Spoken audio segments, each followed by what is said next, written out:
This is my 2000 WiLL VI, and it's quite possibly one of the weirdest cars that Toyota has ever built. Today, let's talk about what it's like to own this super weird and super rare JDM import. What are my favorite things about this strange machine? What is it like to drive? What is maintenance like? And why does it confuse just about everyone that sees it?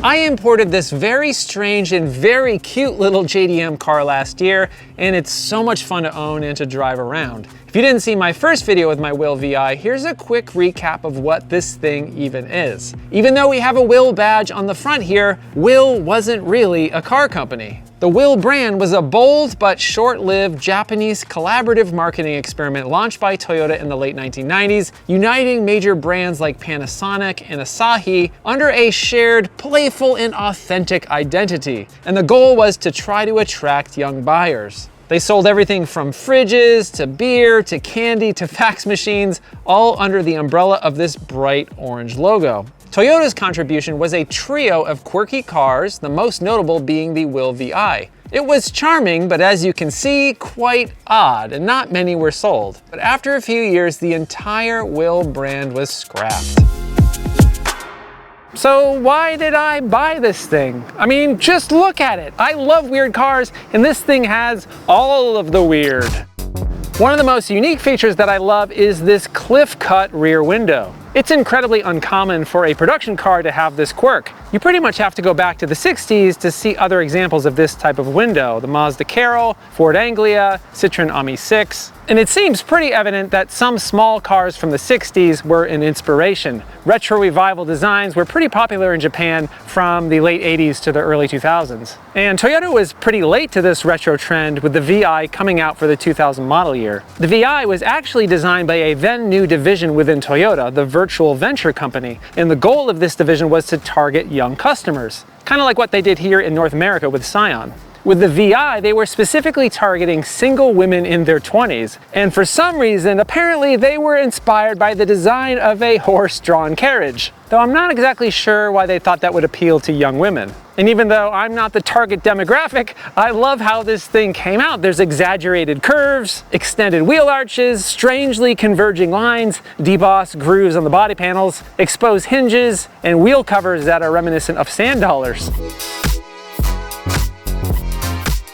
In many ways, the design doesn't really make any sense. Some have said that the VI is aesthetically challenged. Toyota really was trying to make something different here, something outside of the mainstream, which I really appreciate. But I can totally see why they never really sold all that well. You really have to embrace the weird to be seen driving around in this car.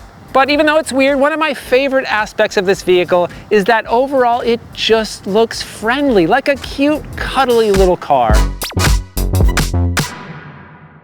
Okay, before we talk about all of the weird stuff in here, I do want to mention one of my favorite aspects of this vehicle, the insane amount of space for front seat passengers, especially when it comes to headroom. I found that I've got a lot more headroom than I get in a lot of brand new SUVs and crossovers. It's really quite astounding. Now, I've mentioned that in my previous video about this car, but I just have to reiterate how nice it is to have this much space in a small vehicle. It's an incredible accomplishment considering that the VI is a subcompact car. All right, when it comes to design, one of the weird things in here that I absolutely love is this brown dashboard that's reminiscent of a baguette. And yes, it's actually supposed to look like a baguette. And the French inspiration continues with this lovely dashboard shifter. It's not actual real wood, but it kind of sort of mimics wood, but it's pretty neat, sort of reminiscent of what you might find in a column shifter in like a Citroen Ami. It's such a cool combination to have the design and inspiration of classic, oddball French transportation, but with the reliability and the simplicity of a Toyota. And continuing the theme that we saw on the exterior of the vehicle, there are some more debossed lines in here on the steering wheel and on that baguette-shaped dashboard. The seat sliders have a cool knob on the controls down here. I love that we have body-colored exposed metal on the doors, and that's a nice contrast to the brown door panels.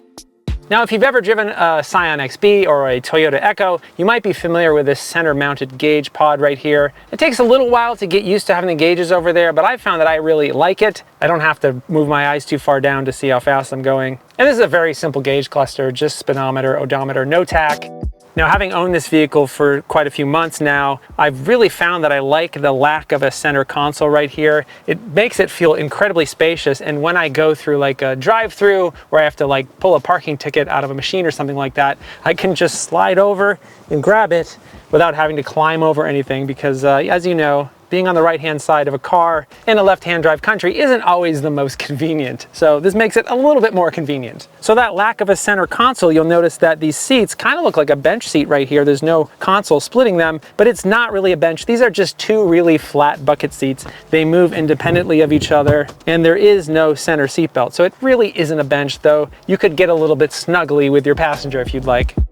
There's also a couple cup holders up here that it took me like a week to realize that they're there. I don't think I even included that in my previous video about this car. Mostly useless cup holders, but you could hold a can of soda or a water bottle in there. And you'll also notice that there is no glove box. There's just this little pocket right here for my paperwork and my original owner's manual. Well, storage in here isn't the best, but there are some cool pockets on these seats on the side. There's a couple little pockets here on either side of the steering wheel. Tiny little space down here under the stereo. But if you need to put things in this car, most likely you're going to be putting them in the back seat because average size human really can't fit back there, but we'll get to that in a second. One other thing that's not the best about these seats is that they do pick up dirt very easily. I had my kid in the back of this thing a couple times and her grubby little feet got all over the seats and I had to get it all cleaned up. They do clean up very nicely, but they do also highlight dirt very easily. Now, you're likely aware that I tend to prefer simpler, older vehicles with physical controls for functions rather than distracting touchscreens everywhere. Now, this setup right here is one of my favorite setups when it comes to climate control. It is so simple, no automatic climate control, no touchscreens, no bullshit like that. You just have where you want the air to go, how much air do you want, how hot or cold do you want it? That's it. It's very simple. I don't need anything other than that. Now, this is a nearly identical layout to what I have in my Scion XB, and I imagine it's probably very similar to what you might find in a Yaris or a Vitz or an Echo. All right, and below that, we have the original Toyota stereo system right here. And yes, this has a CD player and a cassette player, and both of them work. So I'd say overall, the experience up here is incredibly unique. There are a few things that are, maybe pulled out of Toyota's other economy cars, like all of this right here. But in general, it's unlike anything you'd find in many other cars of the era. Yeah, it's just overall a really enjoyable place to be in the front seat. Now let's talk about the back seat.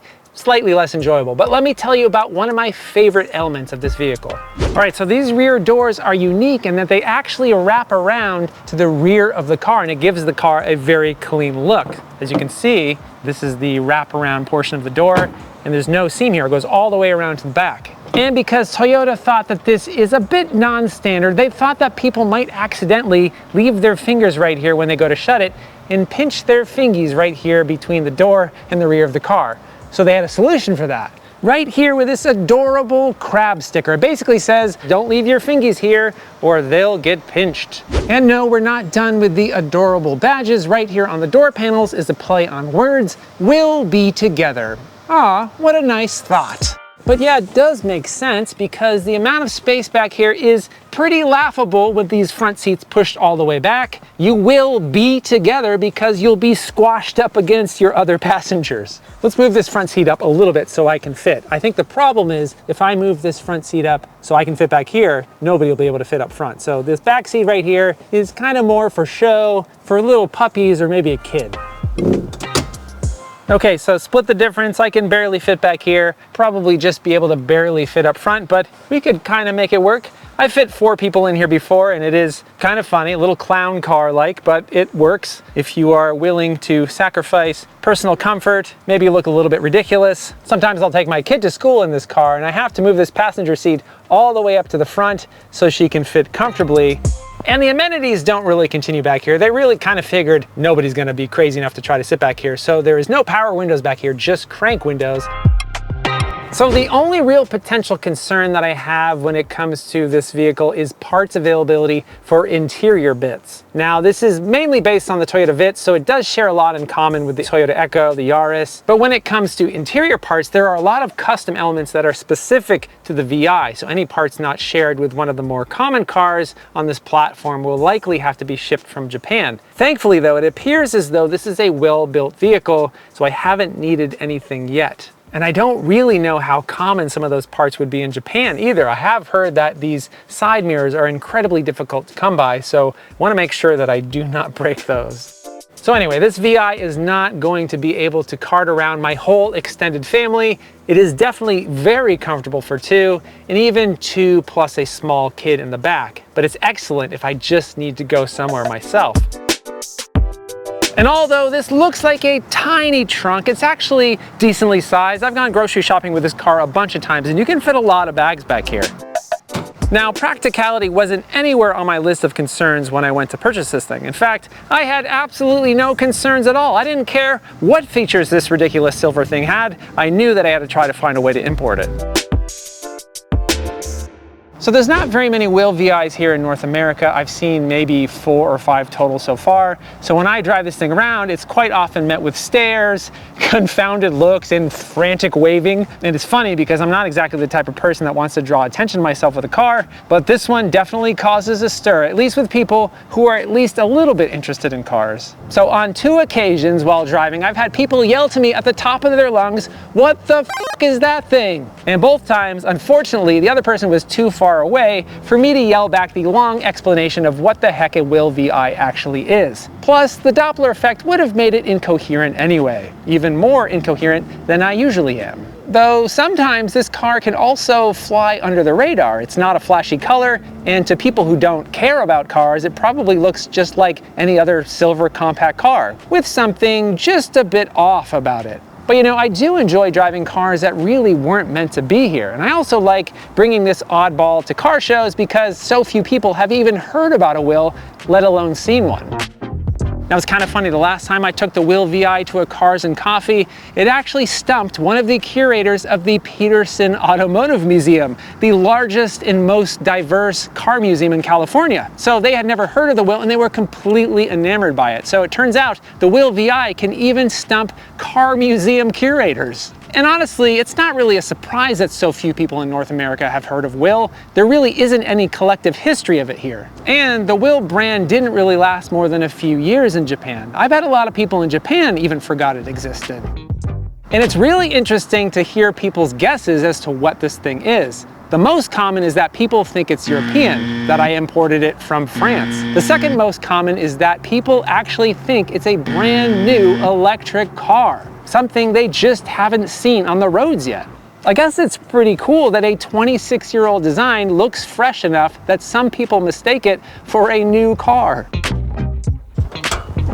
So one of the nice things about this vehicle is that it rides on the same platform as a bunch of cars, the Toyota Vitz, the Echo, the Yaris, Scion XA, Scion XB. So mechanical parts are incredibly easy to find, which is amazing. For something that's this weird, for it to be easy to work on is a win in my book. A lot of the parts are the exact same parts that I use for my Scion XB. And while this has a 1.3 liter versus my XB's 1.5, it's basically the same engine with just a smaller displacement. The oil filter is the same, air filter is the same. In fact, the oil filter and the air filter for this thing, I didn't have to talk to anybody behind a counter. Both of those things were on the shelf. That's how common the parts were. Millions of Toyotas spanning many years were built on this platform. So I really love having the incredibly weird French-inspired looks of this thing, but know that it's reliable and parts are stupid simple to find.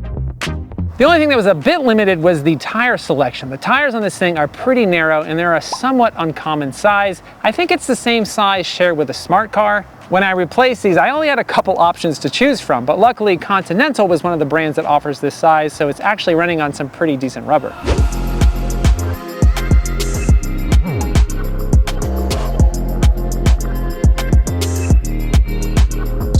Feel the power! 1.3 liters of fury. Now, while this is a small vehicle, it's not a K car. No, not that K car, this type of K car. Now, K cars in Japan need to meet specific size requirements. Engines need to be 660 cc's or less, and we don't meet either of those criteria here. This car is a bit too large, and we have that 1.3 liter engine under the hood, just about double what you'd find in a K car. So while this is not particularly quick by today's standards, it's definitely quite a bit more power than you'd find in a K car. You can actually take this on an American freeway and not feel like you're immediately going to die. Yes, you do have to mash the throttle quite frequently, and it doesn't do a whole lot, but you do slightly start to gain speed. Should we do a 0 to 60 test or a 0 to 100 kilometers per hour test? It's very flat, there's nobody around here. All right, 3, 2, 1, go. Feel that power. It makes a lot of noise, but doesn't do a whole lot.